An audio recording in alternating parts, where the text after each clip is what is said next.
Meu nome é Helena Vos, tenho 34 anos e sou sócia-diretora de uma empresa de reestruturação financeira em Chicago, uma firma que minha família nunca se deu ao trabalho de pesquisar. 7 anos depois de concluir a faculdade de Direito, eu estava sentada no jantar de noivado do meu irmão enquanto meu pai elogiava os $200.000 que havia gastado na formação dele e o apresentava como o único verdadeiro sucesso da família. Ele sabia perfeitamente que eu estava ali. Poucos minutos antes, quando um convidado perguntou quem eu era, meu pai respondeu simplesmente: sou uma pessoa da família. Então, a noiva do meu irmão parou de sorrir. Ela me encarou como se tivesse acabado de reconhecer alguém que conhecia apenas de uma fotografia. Espera, você é a advogada que salvou a empresa do meu pai? Meu irmão riu de maneira nervosa e tentou dizer que ela estava confundindo as pessoas. Não estava. O pai dela afastou a cadeira e se levantou devagar. O ambiente ficou tão silencioso que até o som dos talheres tocando os pratos pareceu desaparecer. Ele conhecia meu nome, minha empresa e, principalmente, sabia exatamente o que eu havia feito para impedir que sua companhia quebrasse. Mas havia uma coisa que ele ainda não sabia: 6 dias antes, seu futuro genro tinha enviado uma candidatura para trabalhar na minha firma e mentido sobre o motivo de estar procurando emprego. A última vez que pedi ajuda ao meu pai, eu tinha 24 anos. O talão de cheques dele estava aberto sobre a mesa, ao lado da fatura da faculdade de Direito do meu irmão, quando coloquei ali minha carta de auxílio financeiro da Northwestern. Ele sequer se deu ao trabalho de ler. Apenas riu e disse: mulheres não precisam gastar tanto com educação. Arrume um marido. Eu não chorei na frente dele. Naquele momento, apenas compreendi que o carinho do meu pai vinha acompanhado de condições, e eu não estava disposta a aceitá-las. Então decidi construir uma vida que ele não pudesse pagar, controlar ou usar contra mim. Agora, naquela sala cercada pelos profissionais do direito cujo respeito meu pai valorizava mais do que a própria filha, uma verdade estava prestes a lhe custar muito mais do que os $200.000 que ele havia investido no filho. 7 anos antes, porém, eu não saí daquela mesa planejando me tornar poderosa. Saí carregando uma planilha. A Northwestern havia me oferecido uma bolsa de mérito significativa, mas a significativa não significava gratuita. Mensalidades, taxas, aluguel, seguro, livros e todas as despesas de viver perto de Chicago ainda deixavam uma quantia considerável, grande o suficiente para me assustar. Meu pai acabará de transferir a primeira parcela da faculdade do Brandon, na Universidade de Chicago. Para ele, aquilo era um investimento no futuro. Quando perguntei se poderia me emprestar sequer uma parte daquele valor, ele tratou minha educação como se fosse um hobby caro e desnecessário. Minha mãe, Susan, permaneceu olhando para o prato. Brandon não disse uma palavra, embora a confirmação do pagamento da própria mensalidade estivesse ao lado do cotovelo dele. Dobrei cuidadosamente minha carta de auxílio, agradeci minha mãe pelo jantar e fui embora antes que meu pai confundisse meu silêncio com desistência. Eu havia passado 2 anos entre a faculdade e a faculdade de Direito, então usei os últimos 14 meses antes do início das aulas para trabalhar em 3 empregos diferentes. Foi assim que comecei a construir, centavo por centavo, uma carreira que um dia faria meu sobrenome ser conhecido em uma sala onde meu pai jamais esperaria me encontrar. Às 5 da manhã, eu já estava abrindo um pequeno quiosque de café dentro do campus. À tarde, passava horas lançando documentos para um pequeno escritório especializado na defesa de seguradoras e, nos fins de semana, trabalhava servindo mesas em eventos. A rotina era pesada e nada glamourosa, mas pelo menos as contas fechavam de forma honesta. Consegui juntar dinheiro suficiente para a mudança e para cobrir minhas despesas de vida no primeiro semestre. Quando as aulas começaram, abandonei o trabalho nos eventos, recorri a empréstimos federais para completar o valor que faltava e aceitei trabalhos de pesquisa remunerados que podiam ser encaixados entre as aulas.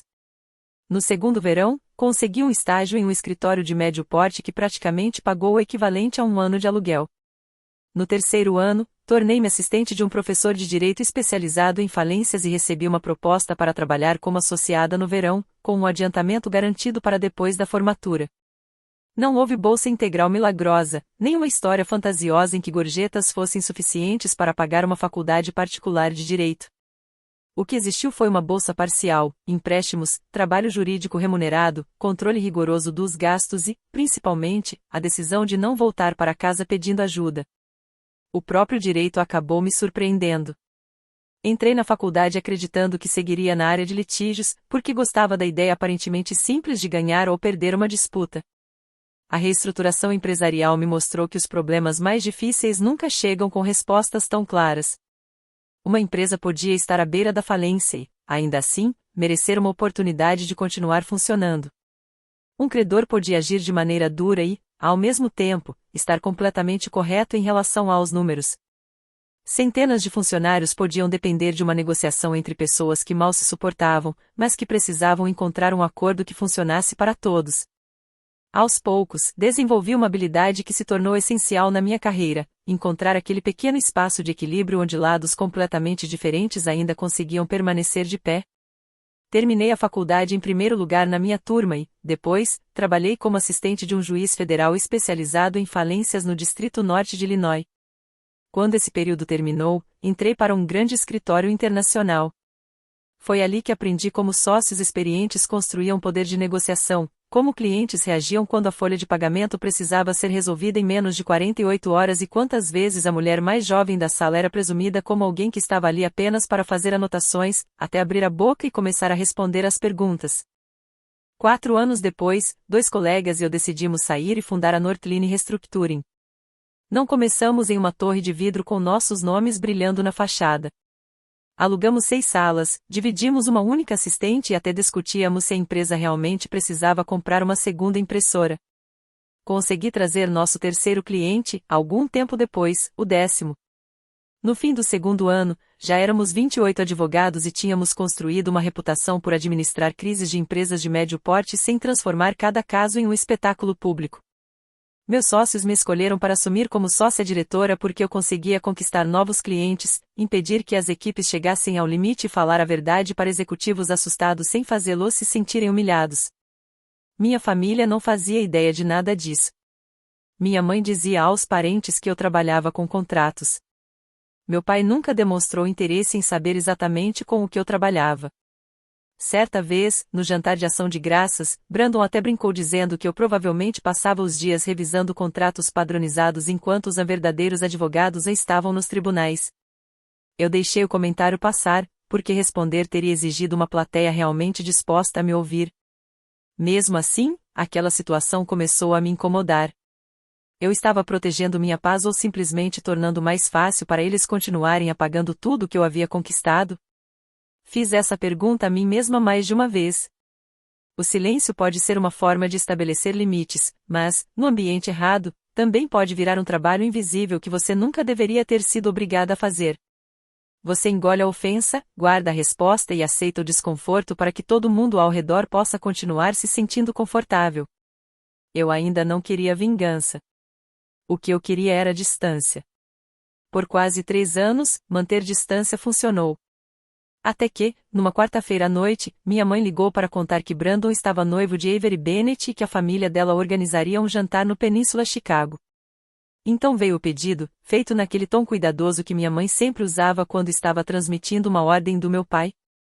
Por favor, não transforme a noite em uma conversa sobre trabalho. Quase ri. Minha família nunca tinha me chamado para conversar sobre o meu trabalho. O que ela realmente queria dizer era muito mais simples: apareça, sorria e permaneça pequeno o suficiente para que seu irmão continue parecendo grande. Mesmo assim, aceitei o convite. Não porque acreditasse que meu pai tivesse mudado, mas porque queria conhecer a mulher com quem Brandon pretendia se casar antes que ela também passasse a fazer parte daquele silêncio familiar. Havia cerca de 120 convidados no jantar. Entre eles estavam sócios de grandes escritórios jurídicos, 2 juízes aposentados, executivos de fundos de investimento e clientes que meu pai havia levado décadas para conquistar durante sua carreira como um dos principais responsáveis por trazer negócios para Voice e Kean. A lista de convidados dizia muito sobre Richard Voice. Meu pai nunca conseguia organizar um evento familiar sem transformá-lo, de alguma maneira, em uma oportunidade profissional. Antes do jantar, ouvi sua conversa com Jonathan Pike, presidente de um escritório que ele tentava impressionar havia anos. Brandon herdou meus instintos, meu pai dizia. Ele entende os clientes. É ele quem vai levar o nome da família adiante. Jonathan olhou na minha direção. E sua filha? Meu pai nem precisou pensar. Ela escolheu um caminho mais discreto. Então percebeu que eu estava ouvindo. Sua mandíbula ficou tensa por um instante, mas ele continuou sorrindo como se eu fosse a pessoa que tivesse interrompido a conversa. Minha mãe me encontrou perto do mapa das mesas.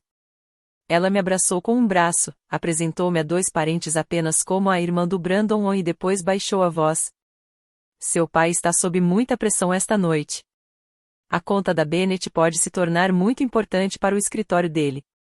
Foi aí que tudo ficou claro. Aquilo não era apenas um jantar de noivado. Era uma espécie de avaliação. A Bennett Industrial Systems estava prestes a escolher um novo grupo nacional de escritórios para cuidar de seus assuntos jurídicos. O valor anual que a empresa gastava com serviços jurídicos era grande o suficiente para alterar significativamente a remuneração de um sócio e poderoso bastante para influenciar a tentativa do meu pai de conquistar uma vaga no comitê executivo da firma. O que ele não sabia era que eu conhecia aquela empresa muito melhor do que ele imaginava. 18 meses antes, a Bennett Industrial Systems esteve a poucas semanas de descumprir uma cláusula importante de sua dívida depois que seu maior distribuidor entrou em colapso. Eu havia liderado a equipe da Northline em uma recuperação judicial planejada. Negociamos uma suspensão temporária das cobranças com os credores, vendemos uma divisão que não era essencial para o negócio, reduzimos a dívida financiada da companhia e conseguimos preservar mais de 600 empregos. Encerramos todo o processo em apenas 74 dias.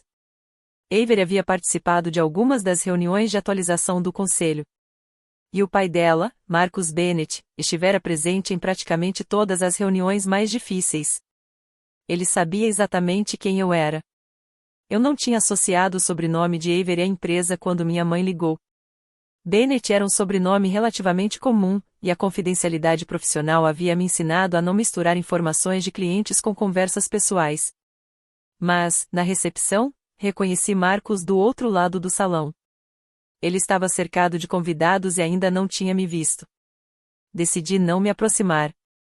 O processo de reestruturação havia terminado bem, mas aquela era a noite da filha dele, não uma comemoração pelo encerramento de um caso. Pouco depois, Avery apareceu ao lado de Brandon. Meu irmão beijou minha bochecha sem demonstrar qualquer carinho e disse: Avery, está a Helena. Ela trabalha com alguma coisa no centro. Aquela redução era tão familiar que quase não doeu. E foi justamente isso que me incomodou. Mais uma vez, eu havia sido transformada em alguém que faz alguma coisa.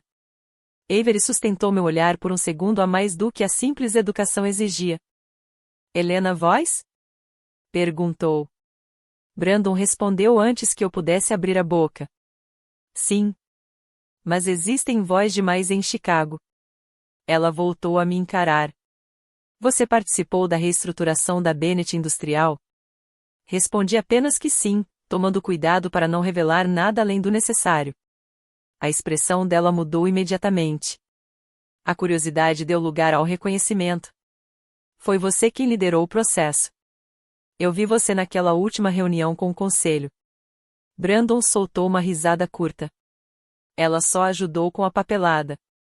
Provavelmente é disso que você se lembra. O rosto de Avery ficou sério. Não. Eu me lembro perfeitamente da pessoa que explicou aos nossos credores que liquidar a empresa destruiria muito mais valor do que ter paciência e negociar.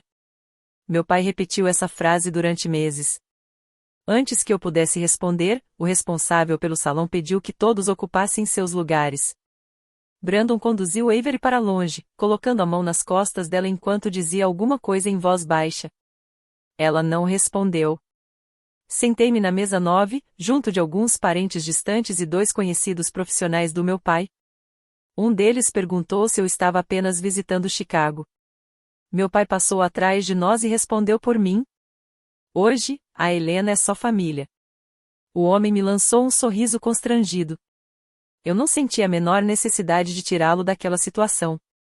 Depois do primeiro prato, meu pai se levantou com uma taça de champanhe na mão. Começou elogiando a família Bennett, falou sobre a futura união entre duas famílias influentes de Chicago e passou vários minutos enumerando as conquistas profissionais de Brandon. Então olhou diretamente para mim. Era evidente que aquela frase havia sido ensaiada. Meu filho é o único sucesso de verdade da nossa família. Algumas pessoas bateram palmas automaticamente. Outras olharam para mim, tentando descobrir se eu reagiria e até onde aquela crueldade chegaria. Mantive as mãos sobre o colo. Avery colocou o garfo sobre o prato. O pequeno som do metal foi mais marcante do que os aplausos. Ela se inclinou e disse alguma coisa a Brandon. Ele balançou a cabeça. Avery insistiu, dessa vez em um tom alto o suficiente para algumas pessoas próximas ouvirem. Você me disse que sua irmã era administradora de contratos. Marcus olhou para o outro lado do salão. Quando seus olhos encontraram os meus, a expressão cordial desapareceu imediatamente. Avery se levantou, mas não foi até o palco. Permaneceu ao lado da cadeira e perguntou. Pai, você conhece a Helena? Então completou. O Brandon me contou que se candidatou a Northline. Meu pai ainda segurava o microfone. Com um sorriso forçado, respondeu. Avery, podemos fazer as apresentações depois do brinde. Marcus afastou a cadeira e se levantou. Não fez nenhum gesto dramático. Aos 63 anos, aquele executivo do setor industrial havia aprendido que movimentos calmos costumavam fazer as pessoas prestarem mais atenção. Sim, eu conheço a Sra. Voice. Ela foi a principal advogada responsável pela reestruturação quando a Bennett Industrial estava muito perto de perder o controle da própria empresa. Foi ela quem ajudou a salvá-la. Então Marcus virou-se para o meu pai. Ela também é a sócia-diretora da Northline, o escritório para o qual seu filho acabou de se candidatar. O salão não explodiu em confusão. Foi como se tivesse encolhido. Uma conversa após outra foi desaparecendo. Perto da frente, um garfo bateu contra um prato. O rosto de Brandon perdeu a cor, enquanto meu pai apertava o microfone com tanta força que os nós dos dedos ficaram brancos. Avery olhou para mim e depois para o irmão. Você disse que eles tinham procurado você. Brandon respondeu rápido demais. Procuraram. Eu tenho conversado com algumas pessoas de lá. A Helena não participa das contratações. A última parte era verdadeira, mas apenas de uma maneira bastante conveniente. Como sócia-diretora, eu não avaliava pessoalmente cada currículo de profissional que se candidatava. Eu participava das decisões sobre contratações mais importantes depois que o comitê responsável concluía a análise. 6 dias antes daquele jantar, nosso sistema havia sinalizado automaticamente uma candidatura cujo nome e antigo endereço coincidiam com os dados de alguém que eu conhecia muito bem. Era Brandon. Assim que reconheci o nome, informei o conflito de interesse e me retirei do processo antes mesmo de abrir o currículo dele. Foi tudo o que eu havia feito e, profissionalmente, era exatamente o que deveria ter feito. Marcus olhou para a filha. Ele se candidatou a Northline? Avery confirmou com a cabeça. Ele disse que o pessoal de lá tinha entrado em contato com ele para acomodar a área de reestruturação de empresas industriais em dificuldades. Também falou que o caso da Bennett era uma das razões pelas quais estavam interessados nele. Naquele instante, percebi que a história de Brandon era muito mais grave do que uma simples tentativa de impressionar nosso pai. Ele não estava apenas exagerando suas oportunidades profissionais. Estava usando um caso que envolvia informações confidenciais de um antigo cliente como parte da própria narrativa e insinuando que havia recebido uma proposta para ocupar uma posição que, na realidade, nunca existira. Os advogados naquela sala entenderam imediatamente por que eu não podia comentar uma candidatura que ainda estava em andamento. E, pela primeira vez naquela noite, o silêncio ao meu redor não parecia me diminuir. Parecia estar dando espaço para que a verdade aparecesse sozinha. Meu pai também percebeu a gravidade da situação, mas o desespero fez com que ele perdesse o cuidado. Helena, disse-lhe ao microfone, tentando manter a voz firme. Esclareça isso. Diga a todos que seu irmão está sendo considerado para a vaga. Eu me levantei, não porque ele tivesse me mandado, mas porque, naquele momento, permanecer calada poderia fazer parecer que eu estava permitindo que aquela mentira continuasse. Eu não posso comentar documentos ou informações privadas de um processo de contratação, respondi. Assim que o sistema identificou que havia uma relação familiar, eu me retirei do processo. Mas posso esclarecer 2 coisas. A Northline não aborda candidatos para colocá-los no comando de um caso específico antes mesmo de uma entrevista. E ninguém é contratado para assumir o controle de um cliente que já foi atendido pelo escritório. Brandon me encarou. Você está distorcendo o que aconteceu. Avery não tirou os olhos dele. Então explique. A Northlane entrou em contato com você primeiro? Ele olhou para o nosso pai em vez de responder. Nesse momento, meu celular vibrou uma vez sobre a mesa. Não era uma mensagem conveniente enviada por algum assistente. Era o boletim semanal automático do comitê de recrutamento, programado para chegar às 8 da noite. Coloquei o celular com a tela virada para baixo sem sequer abrir a mensagem. Brandon percebeu o movimento. Está vendo? Disse ele. Ela está recebendo informações sobre mim agora mesmo. Só estava esperando uma oportunidade para me prejudicar. Alguns advogados se mexeram desconfortavelmente em suas cadeiras. Acusar uma sócia-diretora de quebrar uma recusa formal por conflito de interesse não era exatamente uma boa estratégia de defesa. Eu não li sua candidatura, respondi. Não vou lê-la esta noite e também não vou discutir o processo com ninguém aqui. O que acontecer com sua candidatura será decidido com base no seu histórico profissional e nas declarações que você mesmo decidiu fazer. Então Jonathan Pike, o presidente do escritório que meu pai vinha tentando impressionar antes do jantar, falou de 2 mesas adiante. Richard, já trabalhei do outro lado de 2 reestruturações conduzidas pela Helena. O afastamento dela do processo é exatamente o que nossos próprios escritórios exigiriam em uma situação assim. O semblante do meu pai endureceu. Jonathan continuou. E, se serve de alguma coisa, a Northlane não se tornou uma das boutiques de reestruturação que mais crescem na cidade porque sua sócia-diretora passa o dia cuidando de papelada. Aquela correção, feita sem elevar a voz, teve mais impacto do que qualquer aplauso. Durante anos, meu pai havia conseguido acreditar que minha carreira era insignificante simplesmente porque nunca se deu ao trabalho de descobrir o que eu realmente fazia. Agora, diante de todos, um homem cuja aprovação ele valorizava acabava de tirar essa desculpa das mãos dele. Avery se afastou de Brandon. Você sabia quem sua irmã era, disse ela. Sabia o que ela fez pela minha família e, mesmo assim, permitiu que seu pai a tratasse como se você fosse o único sucesso daquela sala. Brandon baixou a voz. Isso é complicado. Avery balançou a cabeça. Não. Está começando a ficar muito simples. Meu pai tentou retomar o brinde.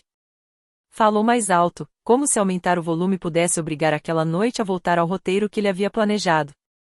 Mas Marcus continuou de pé. Avery também. Ao redor deles, cerca de 120 convidados permaneciam em silêncio, esperando para descobrir o que se moveria primeiro naquela noite, a autoridade de um homem acostumado a controlar a sala ou uma verdade que já não podia ser escondida. O ponto de virada aconteceu porque meu pai simplesmente não suportou o silêncio. Ele olhou para o responsável pelo salão e fez um gesto cortando o próprio pescoço, mandando desligar o microfone. Os alto-falantes estalaram e ficaram mudos. Então meu pai disse, alto o suficiente para as mesas mais próximas ouvirem. Este jantar não é um evento de divulgação para a pequena empresa da Helena. Foi uma frase cruel, e ela se espalhou pelo salão muito mais rápido do que qualquer coisa transmitida pelos alto-falantes. Avery segurava um cartão com o discurso de agradecimento que deveria fazer em seguida. Ela colocou o papel sobre a mesa. Eu não pretendia falar sobre a Helena, disse. Mas você tornou isso necessário quando decidiu apagá-la diante de todo mundo. Meu pai desceu do pequeno palco e caminhou na direção dela. Você está emocionada demais. Sente-se e nós resolvemos isso em particular. Marcos se colocou entre os dois sem sequer tocá-lo. Não fale com minha filha dessa maneira. Meu pai parou. No papel, os dois eram homens muito parecidos, ricos, influentes, acostumados a comandar e a serem ouvidos. Mas havia uma diferença importante. Naquela noite, apenas um deles demonstrou disposição para ouvir quando novos fatos surgiram. E essa diferença foi devastadora. Brandon tentou segurar a mão de Avery. Ela a puxou imediatamente. Preciso de 3 respostas honestas, disse ela. Você está trabalhando atualmente na Caro Endifim? Brandon olhou para o nosso pai. Estou entre um trabalho e outro. Não foi isso que eu perguntei. Ela manteve os olhos fixos nele. A Northlane recrutou você? Ele engoliu em seco. Um recrutador disse que meu perfil poderia se encaixar no que eles procuravam. Alguém da Northline prometeu que você assumiria os assuntos jurídicos da minha família? Brandon hesitou. Não exatamente com essas palavras. Avery assentiu uma única vez, como se cada resposta evasiva fosse mais uma confirmação. Então fez a última pergunta. E você me disse que a Helena era apenas uma administradora porque realmente não sabia o que ela fazia ou porque sabia exatamente quem ela era? O rosto de Brandon ficou vermelho. Ela abandonou a família. Passou anos tentando provar que é melhor do que todos nós. Eu já tinha ouvido aquela acusação antes. Para eles, cada conquista minha precisava ser transformada em uma provocação, e cada limite que eu estabeleci era interpretado como abandono. Respirei fundo. Eu não fui embora para punir ninguém, falei. Eu fui embora porque continuar ali significava aceitar que eu valia menos. Meu pai apontou para mim. Você escolheu sofrer. Eu estava tentando lhe oferecer uma vida normal. Minha mãe se levantou tão depressa que a cadeira bateu contra a parede atrás dela. Não, Richard. A voz dela tremia, mas atravessou o salão inteiro. Ela olhou diretamente para meu pai. Ela pediu sua ajuda. Você riu dela. Meu pai se virou como se minha mãe tivesse acabado de lhe dar um tapa. Susan, agora não. Ela sustentou o olhar dele. Durante 30 anos, agora não a sempre significou a nunca. Então olhou para mim. Eu estava lá, Helena. Eu não respondi. Naquele momento, percebi que meu silêncio não tinha sido paz. Tinha sido covardia. O salão ficou completamente silencioso. Durante toda a vida, a autoridade do meu pai dependeu de a família confirmar a versão dos acontecimentos que ele contava. Pela primeira vez, minha mãe havia retirado seu apoio daquela narrativa. Meu pai tentou outra justificativa. Eu estava preparando o Brandon para sustentar uma família. A Helena sempre foi capaz. Eu sabia que ela daria um jeito. Era uma maneira conveniente de transformar negligência em confiança. Respondi sem alterar a voz. Você nunca me disse que eu era capaz. Disse que uma educação cara seria desperdiçada em uma mulher. Algumas pessoas baixaram os olhos. Outras encararam meu pai diretamente. Ele me olhou, irritado. E agora você espera que eu comemore suas conquistas? A pergunta revelou muito mais do que ele pretendia. Meu pai não queria realmente me conhecer. Ele queria que meu sucesso pudesse ser usado como prova de que ele tinha feito um bom trabalho como pai. Mas, quando um pai só reconhece o valor da própria filha depois que clientes e dezenas de profissionais respeitados confirmam esse valor, isso é orgulho ou apenas uma tentativa de preservar a própria imagem? Marcos foi quem rompeu o silêncio. Richard, a Bennett Industrial está avaliando seu escritório para fazer parte do nosso grupo de assessoria jurídica externa.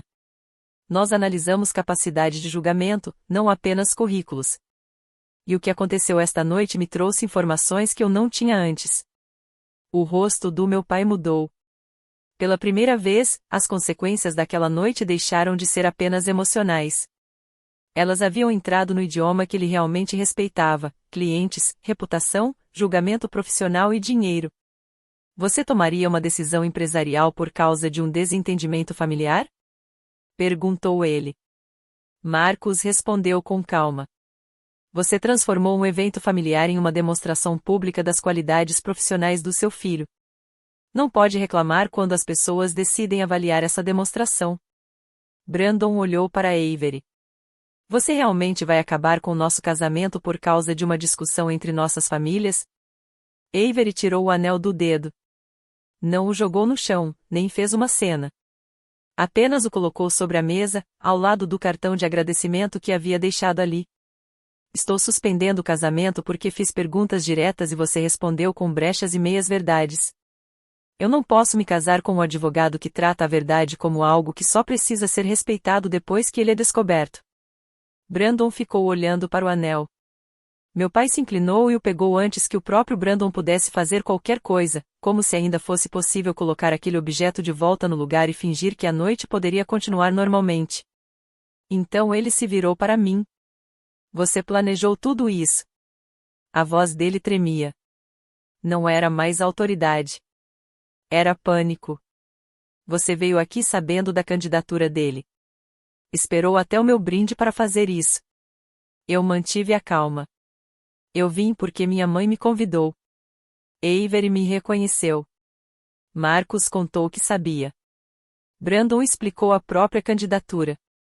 Você foi quem decidiu fazer aquele brinde. Jonathan Pike desviou o olhar. Não por compaixão, mas por constrangimento.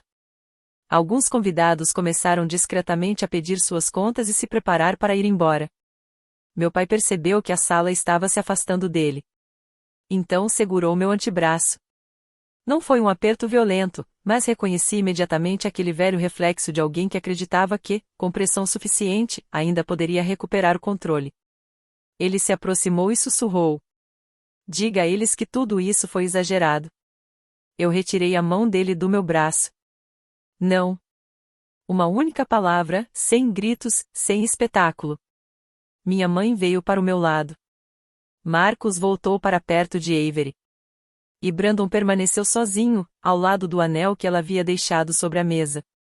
Eu deveria ter sentido triunfo. Em vez disso, senti o peso de perceber o quanto eu realmente tinha precisado fazer. Aquela situação não desmoronou porque eu havia planejado uma vingança. Tudo aconteceu quando as outras pessoas simplesmente pararam de proteger as mentiras daquela família. O jantar não terminou com seguranças expulsando alguém ou convidados comemorando ao meu redor. Consequências reais raramente são tão dramáticas. As pessoas foram embora em pequenos grupos, levando consigo a história para os elevadores, os carros e, provavelmente, para as conversas da segunda-feira.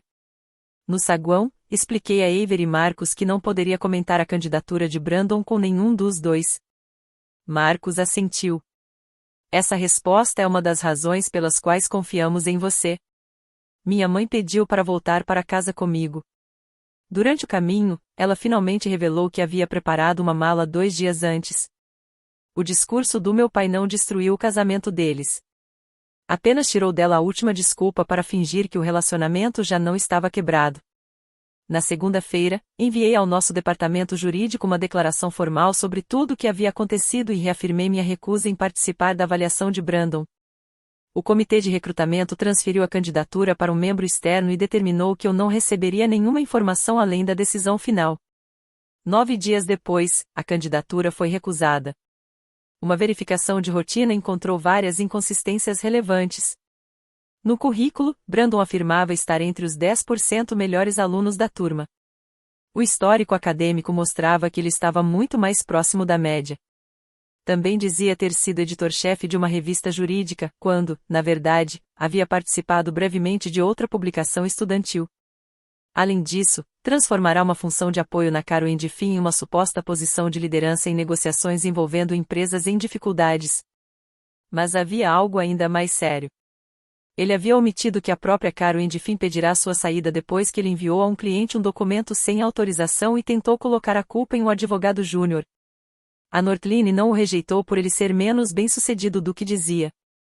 A decisão foi baseada em algo muito mais simples: um escritório de advocacia precisa confiar nas informações fornecidas por quem pretende trabalhar ali. Avery encerrou oficialmente o noivado naquela mesma semana. Não foi apenas por causa de uma mentira isolada. Foi porque as mentiras formavam um padrão. Brandon escondeu que estava desempregado, insinuou que a Northline havia tomado a iniciativa de recrutá-lo e usou a reestruturação da empresa do pai de Avery para criar uma aparência de influência que nunca teve. E, quando foi confrontado, tentou responsabilizar todo mundo menos a si mesmo. Avery me enviou apenas um e-mail. Obrigada por não abrir mão das suas obrigações profissionais, mesmo quando seria mais fácil usar a verdade como uma arma. Vingança teria sido acessar a candidatura dele e garantir pessoalmente que fosse rejeitado. Responsabilidade foi se afastar e permitir que um processo independente avaliasse aquilo que ele apresentou.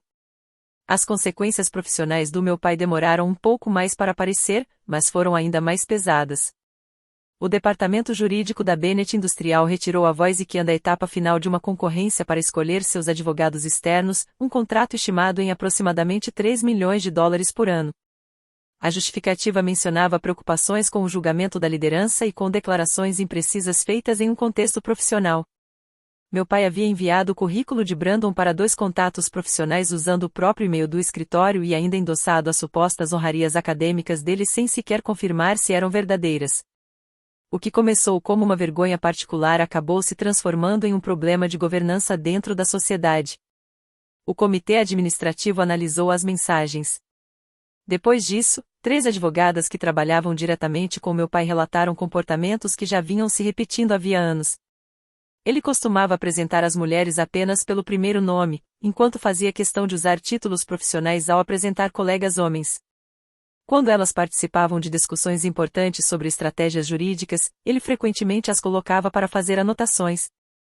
Em certa ocasião, chegou a dizer que a maternidade complicava o exercício de funções de liderança.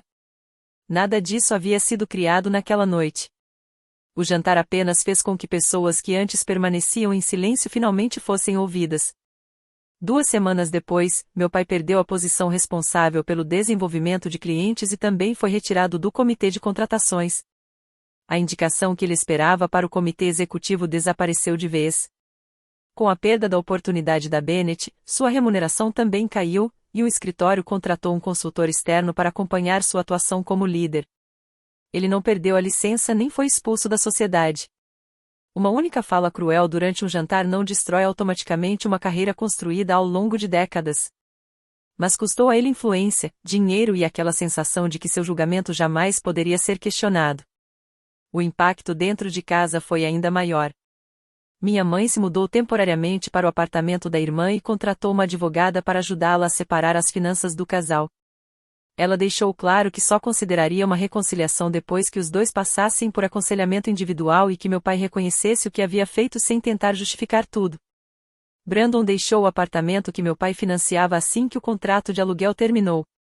Pela primeira vez, pai e filho precisaram se encarar sem dinheiro fazendo o trabalho que eles confundiam com amor. No começo, os dois se culparam. Depois, pararam de se falar. Meu pai deixou 8 mensagens de voz para mim. Na primeira, disse que eu havia humilhado. Na terceira, pediu que eu ligasse antes que a decisão da Bennett se tornasse definitiva. Aquilo mostrava que, mesmo depois de tudo, ele ainda esperava que eu resolvesse as consequências por ele. Não respondi a nenhuma. Na quinta mensagem, porém, ele disse algo diferente. Eu continuo pensando naquela carta de 8 anos atrás. Eu nem sequer a abri. Pela primeira vez, ele estava reconhecendo uma atitude concreta em vez de tentar explicar suas intenções. Ainda não era um pedido de desculpas. Mas era verdadeiro. Em um domingo, fiquei sozinha no meu escritório, olhando pela janela para o rio Chicago. Eu esperava sentir algum tipo de satisfação, mas o que senti foi apenas cansaço e um vazio difícil de explicar. Durante muito tempo, imaginei que, se meu pai finalmente entendesse quem eu havia me tornado, alguma parte de mim que permanecia fechada se abriria. Não aconteceu. O reconhecimento público podia corrigir a versão dos fatos, mas não podia devolver o jantar de formatura que eu havia perdido. Também não podia voltar no tempo e proteger aquela jovem de 24 anos que precisou descobrir sozinha como seguir em frente. As perdas do meu pai não apagaram a minha solidão. Apenas fizeram com que ele deixasse de transferir o preço das próprias escolhas para mim. Naquela tarde, minha mãe apareceu com a carta de auxílio financeiro da Northwestern. Ela havia encontrado o documento em uma caixa no escritório do meu pai.